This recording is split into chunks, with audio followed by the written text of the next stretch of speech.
अस्सलाम वालेकुम प्यारे बच्चों, क्या हाल है। उम्मीद है आप सब बिल्कुल खैरियत से होंगे। आज हम पहली जमात के दर्स नंबर 17 के साथ आपके साथ हाजिर हैं।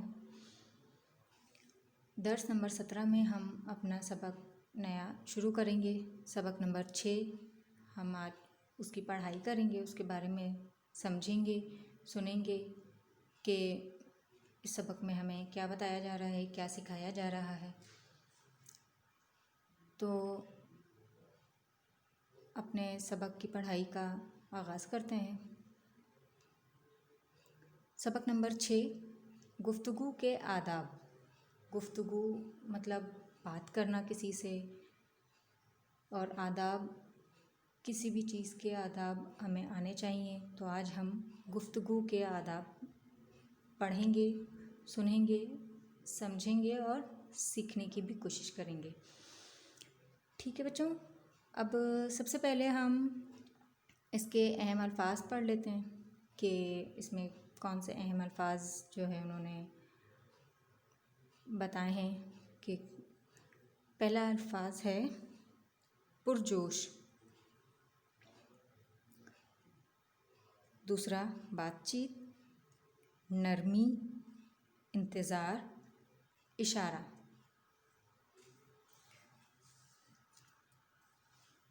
आज जमात के सारे बच्चे बहुत पुरजोश हैं। वो आपस में एक दूसरे से बातचीत कर रहे हैं। उस्तानी साहिबा के जमात में दाखिल होते ही तमाम बच्चे खामोश हो गए। अब यहाँ पर हमने पहले पैराग्राफ में पढ़ा कि यहाँ पर एक जमात मतलब एक क्लास, जमात जो आपकी क्लास होती है उसका मंज़र बताया जा रहा है कि उस जमात में सारे बच्चे बहुत पुरजोश, खुश थे और आपस में एक दूसरे से बातचीत कर रहे थे। जैसे ही उनकी टीचर उस्तानी साहिबा जमात में दाखिल हुई, तमाम बच्चे एहतरामन उनको देखते ही खामोश हो गए। उस्तानी साहिबा ने पूछा, बच्चों कल आपने चिड़ियाघर की सैर की, आज हम उस पर बातचीत करेंगे। अब ये बच्चे पिछले कल में मतलब गुज़रे हुए कल में चिड़ियाघर की सैर कर कर आए हैं। तो उनकी जो टीचर हैं उस्तानी साहिबा हैं, वो उसके बारे में उनसे पूछेंगी, बातचीत करेंगी कि भाई क्या देखा, क्या सुना, वहाँ पर क्या क्या था। ठीक, आगे बढ़ेंगे। सब बच्चे अपनी अपनी बात सुनाने के लिए एक साथ बोलना शुरू हो गए। किसी की बात समझ में नहीं आ रही थी। उस्तानी साहिबा ने जैसे ही चुप रहने का इशारा किया, सब बच्चे खामोश हो गए। अब आप लोग भी जब कहीं से घूम कर आते हैं तो अपनी एक्साइटमेंट में, अपनी जो जोश होता है आप लोगों का कि आप घूम कर आए हैं, कोई नई जगह देखी है, कोई नई चीज़ देखी, तो आप बताने के लिए बहुत बेताब होते हैं। तो इसी तरह से ये बच्चे भी अपने टीचर के साथ बात करने के लिए बहुत ज़्यादा बेताब हो रहे थे कि किस तरह से हम अपनी सारी बातें अपने टीचर को बता दें कि हमने क्या क्या नई नई चीज़ें सीखी, देखी। तो सारे बच्चे जो है एक साथ बोलना शुरू हो गए। तो किसी की भी बात समझ में नहीं आ रही थी कि कौन क्या बोल रहा है, क्या बता रहा है। तो उस्तानी साहिबा ने जैसे ही चुप रहने का इशारा किया उन्हें, तो सब बच्चे खामोश हो गए। उस्तानी साहिबा, बच्चों बात करने के कुछ आदाब होते हैं। अब उस्तानी साहिबा उनको सिखा रही हैं कि बात करने के कुछ आदाब होते हैं। ऐसे बात करने से किसी की बात समझ में नहीं आएगी और ना ही मुकम्मल होगी। जब हम एक साथ बोलने शुरू कर देते हैं सब बच्चे या जो भी बात कर रहे हैं, तो हमें किसी की भी बात समझ में नहीं आती कि भाई कौन क्या बोल रहा है, कैसे बोल रहा है, तो और ना ही बात मुकम्मल हो पाती है। क्या सब का इकट्ठे बोलना अच्छी बात है? अब टीचर ने उन बच्चों से सवाल किया कि क्या सबका एक साथ बोलना अच्छी बात है? जी नहीं, सब फिर बुलंद आवाज़ से बोले। सारे बच्चों ने बोला जी नहीं, नहीं कि अच्छी बात नहीं है एक साथ बोलना सबका। सफ़ा नंबर 33 पर हमारा वाक़या सबक है। उस्तानी साहिबा, बेटा, जब जमात में कोई सवाल पूछना चाहे या किसी सवाल का जवाब देना चाहे तो वो हाथ बुलंद करके अपनी बारी पर सवाल पूछें या जवाब बताएं।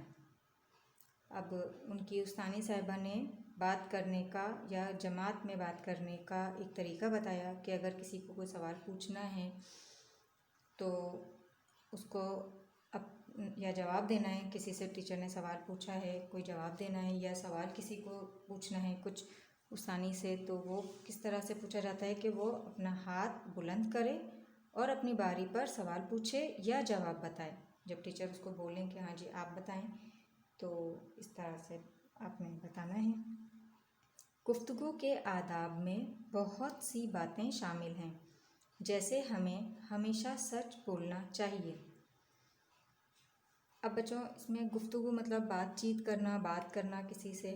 तो गुफ्तगू में सबसे तो बड़ी बात ये होती है कि हमने सच बोलना चाहिए। हमेशा हमें सच बोलना चाहिए ताकि लोग हमारी बात पर यकीन करें।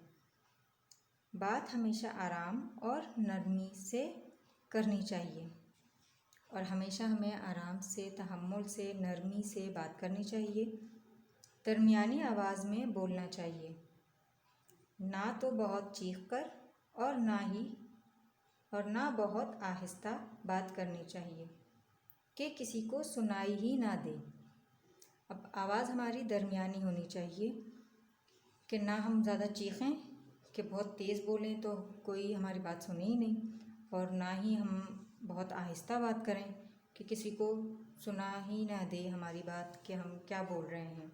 वो बार बार पूछें हाँ जी क्या बोल रहे हैं, क्या बोल रहे हैं। इस तरह से हमें नहीं बोलना चाहिए। दरमियानी आवाज़ कि अगर हमारे बराबर में कोई बड़ा बैठा है, कोई बुज़ुर्ग बैठा है, तो वो भी डिस्टर्ब ना हो और हमारी बात भी हो जाए। आगे हम पढ़ेंगे। उस्तानी साहिबा ने पूछा, बच्चों अब आप बताएं कि हमें अपने बड़ों के साथ कैसे बात करनी चाहिए। अब उस्तानी साहिबा ने बच्चों से सवाल किया, अब बच्चे क्या जवाब देंगे। इस बार तमाम बच्चे खामोश रहे और चंद बच्चों ने हाथ बुलंद किया। अच्छा, पहले सवाल जब पूछा था बच्चों से तो सब ने एक साथ बोला था, सब एक साथ बोलना शुरू कर दिए थे। लेकिन अभी जो टीचर ने सवाल पूछा कि हमें अपने बड़ों के साथ कैसे बात करनी चाहिए, तो सब बच्चे खामोश रहे। बस जिसको समझ में आया ये सवाल का जवाब, उन्होंने मतलब चंद बच्चों ने सिर्फ हाथ बुलंद किए। उस्तानी साहिबा, जैन आप बताएं। फिर उस्तानी साहिबा ने एक बच्चे जैन को मुखातिब किया और कहा कि आप बताएं इसका जवाब। अब जैन जवाब बता रहा है। जैन, उस्तानी साहिबा, बड़ों के साथ आराम से बात करनी चाहिए और अच्छे अल्फाज का इस्तेमाल करना चाहिए। अब जैन का जवाब क्या था कि अपने टीचर को मुखातिब करते हुए उस्तानी साहिबा को कि बड़ों के साथ हमें आराम से बात करनी चाहिए और अच्छे अल्फाज इस्तेमाल करने चाहिए। बच्चों, हमें जब भी अपने बड़ों से बात करें, चाहे हमारे भाई बड़े हैं, बहन बड़ी हैं, अम्मी अबू बड़े घर में जो भी मौजूद हैं, हमारे हमसे बड़े जितने भी लोग हैं, हमें जब भी उनसे बात करें हमें अपने अल्फाजों का इस्तेमाल बहुत ख़याल से करना चाहिए कि हम उनके सामने कोई गलत अल्फाज ना बोल दें, कोई गलत बात ना बोल दें, और हमें बहुत आराम से बात करनी चाहिए उनके साथ। बड़ों से हमें कभी भी बदतमीज़ी नहीं करनी चाहिए। उस्तानी साहिबा, बहुत खूब। आइंदा आप सब बात करते हुए गुफ्तगू के आदाब का ज़रूर ख्याल रखेंगे। अब बच्चों को उस्तानी साहिबा आखिर में बोलते हुए कि बहुत अच्छा जवाब है ये कि हमें अपने बड़ों के साथ आराम से बात करनी चाहिए और अल्फाजों का इस्तेमाल अच्छा करना चाहिए। तो टीचर बोल रही हैं कि आइंदा आप सब भी बात करते हुए गुफ्तगू के आदाब को ज़रूर याद रखिएगा, गुफ्तगू के आदाब का ज़रूर ख्याल रखिएगा कि हमें बात कैसे करनी है, किससे बात कर रहे हैं, हम छोटों से कैसे बात करनी है हमें, और बड़ों से कैसे बात करनी है, ये हमें मालूम होना चाहिए। अच्छा बच्चों, इसी के साथ एक अच्छी सी बात मैं आपको बताती चलूँ कि नबी सल्लल्लाहु अलैहि वसल्लम जब भी बात करते नरमी से करते और ठहर ठहर कर करते ताकि दूसरे उसे अच्छी तरह समझ लें।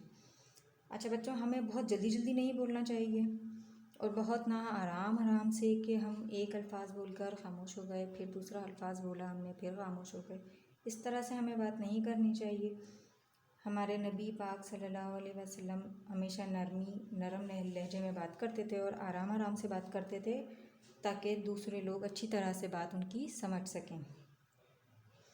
तो बच्चों, इसी के साथ हमारी आज के सबक नंबर 6 की पढ़ाई मुकम्मल हुई। हमारा दर्स नंबर 17 मुकम्मल हुआ।